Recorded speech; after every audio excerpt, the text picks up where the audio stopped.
Welcome back to the channel. In this video, I want to show you how to disable trending public content notifications on Snapchat.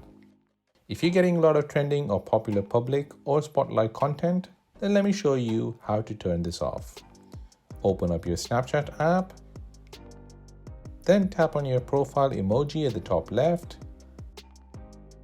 then tap on your settings icon at the top right, scroll down and within My Account section, tap on Notifications.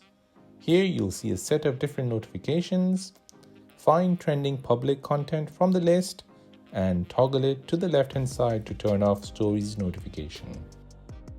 And that is how to disable trending public content notifications on Snapchat.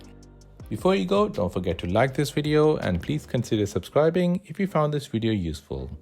Thanks for watching and see you in the next one.